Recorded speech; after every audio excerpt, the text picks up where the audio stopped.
Hello दोस्तों, welcome करता हूं मैं अपने यूट्यूब चैनल अनटैक्स अड्डा पे। और थंबनेल से उम्मीद करता हूं आपको समझ में आ गया होगा कि आज का टॉपिक क्या है। 10 मिनट की वीडियो है, बहुत ही इंपॉर्टेंट है। जीएसटी की दुनिया में रिवर्स चार्ज मैकेनिज्म अपने आप में बहुत ही इंटरेस्टिंग और इम्पॉर्टेंट टॉपिक है उन लोगों के लिए जो बिजनेस कर रहे हैं, उन लोगों के लिए जो जीएसटी की पढ़ाई कर रहे हैं, और ऐसे हर वो स्टूडेंट्स के लिए जो कि ऐसे कॉम्पिटिटिव एग्जामिनेशन की तैयारी कर रहे हैं जिसमें जीएसटी एज ए सब्जेक्ट की तरह है।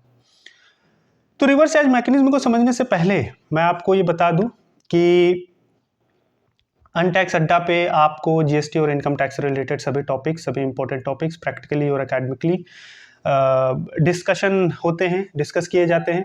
अगर आपको ये चैनल पसंद आता है तो बिल्कुल सब्सक्राइब करिए, लाइक करिए और शेयर ज़रूर करिए, और बेल आइकन को ज़रूर दबाइए, प्रेस करिए, ताकि आपको आने वाली वीडियोस अच्छे से मिल पाएँ और आपको जीएसटी और इनकम टैक्स से रिलेटेड सारे अपडेट टाइम टू टाइम मिल पाए। तो चलिए रिवर्स चार्ज मैकेनिज्म को हम लोग शुरू करते हैं, डिस्कस करते हैं। लेकिन उससे पहले सामान्यतः जनरली मैं आपसे बात करूंगा कि जीएसटी में जनरली क्या होता है। जो टैक्स पेमेंट की लायबिलिटी किस पे आती है? सप्लायर पे आती है।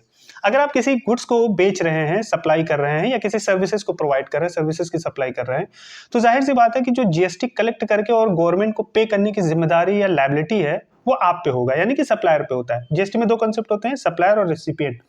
सप्लायर उसे कहते हैं जो माल को बेच रहा होता है, जो सर्विसेज को प्रोवाइड कर रहा होता है। रिसिपिएंट उसे कहते हैं जो माल को परचेस करता है या सर्विसेज को रिसीव करता है।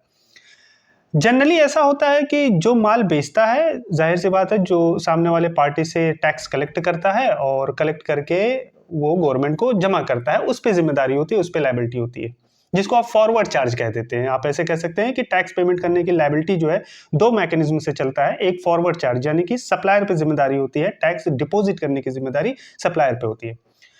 दूसरा रिवर्स चार्ज होता है। रिवर्स चार्ज मैकेनिज्म में ये होता है जो रिसिपिएंट होता है उस पर जिम्मेदारी है कि वो टैक्स डिपॉजिट करे सरकार को।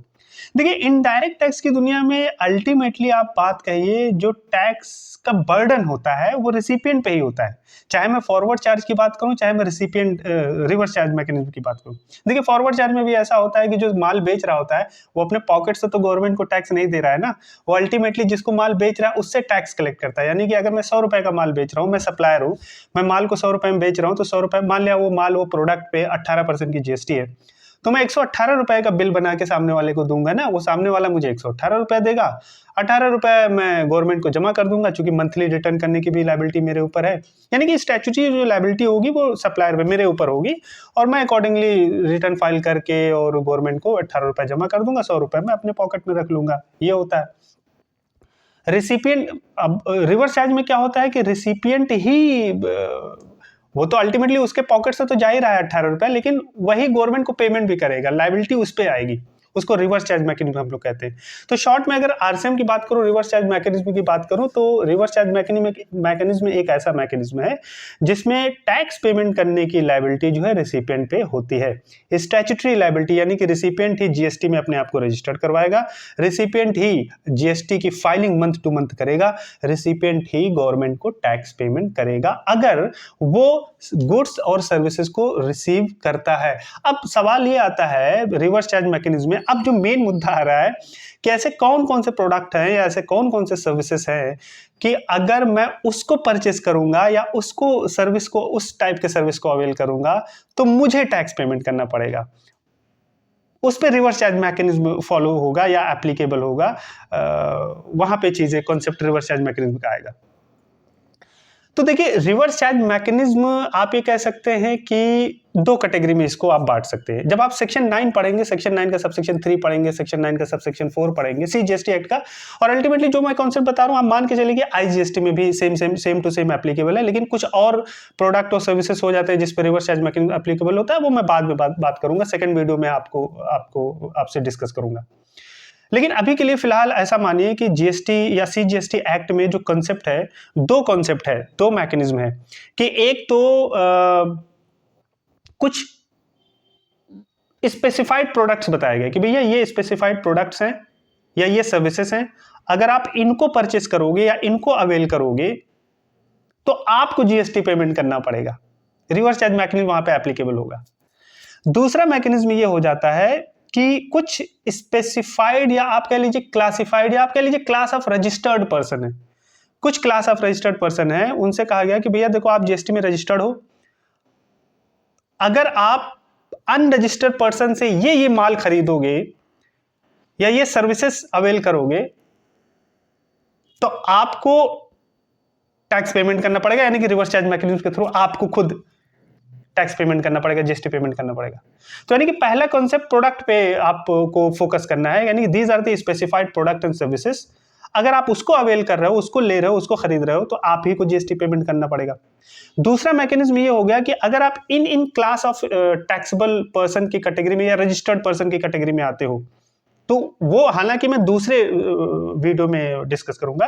अभी इस वीडियो में हम लोग ना फटाफट बातें कर लेते हैं कि ऐसे कौन कौन से प्रोडक्ट हैं या ऐसे कौन कौन से सर्विसेज हैं जिसको आप परचेस करते हो तो आपको जीएसटी पेमेंट करना पड़ेगा। स्टैट्यूटरी लायबिलिटी गवर्नमेंट को जीएसटी जमा करने की, डिपॉजिट करने की आपके ऊपर होगा, यानी कि वहां पे रिवर्स चार्ज मैकेनिज्म एप्लीकेबल होगा, रिवर्स चार्ज से चीजें चलेंगी।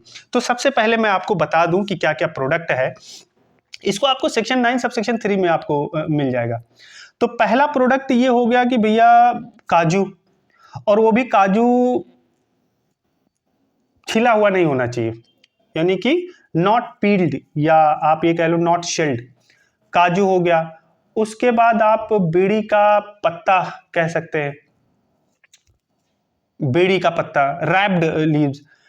और उसके बाद आप ये कह सकते हैं तंबाकू की पत्तियां, तंबाकू की पत्तियों पे भी, यानी कि अगर मैं तंबाकू की पत्ती बेचता हूं तो मुझे टैक्स नहीं देना पड़ेगा, जिसको मैं बेच रहा हूं उसको टैक्स देना पड़ेगा।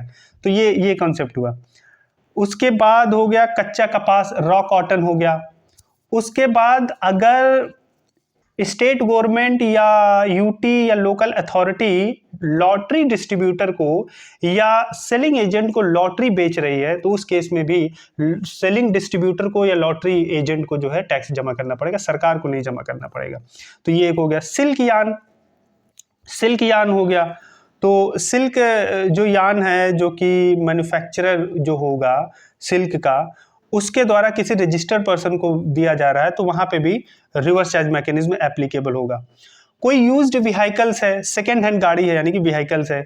सीज्ड और कॉन्फिस्केटेड गुड्स है, यानी कि जो जब्त हो जाते हैं माल उल जो सरकार करती है। पुराने यूज्ड गुड्स हो गए।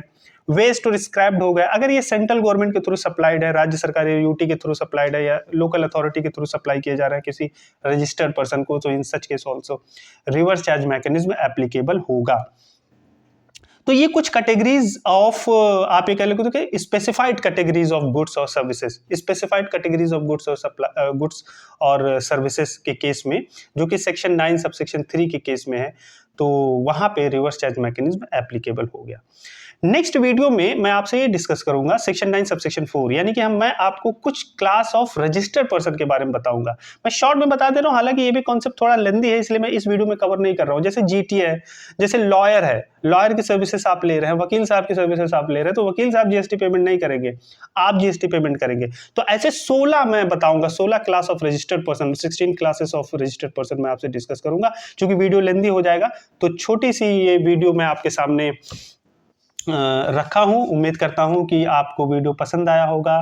तो वेट करिए सेकेंड वीडियो का, सेकेंड वीडियो जल्दी ही मिल जाएगा आपको इसी रिवर्स चार्ज मैकेनिज्म के टॉपिक पे। उम्मीद करता हूं कि आपको वीडियो अच्छी लगी होगी। लाइक करिए, सब्सक्राइब करिए, शेयर जरूर करिए, कमेंट भी जरूर करिए। अगर आपको कुछ कहना है मुझसे, कुछ आप सजेशन देना चाहते हैं, कुछ और वैल्यू एडिशन करना चाहते हैं, अपने नॉलेज को शेयर करना चाहते हैं, तो जल्दी से आप कमेंट में हमें जरूर बताएं। Thank you so much.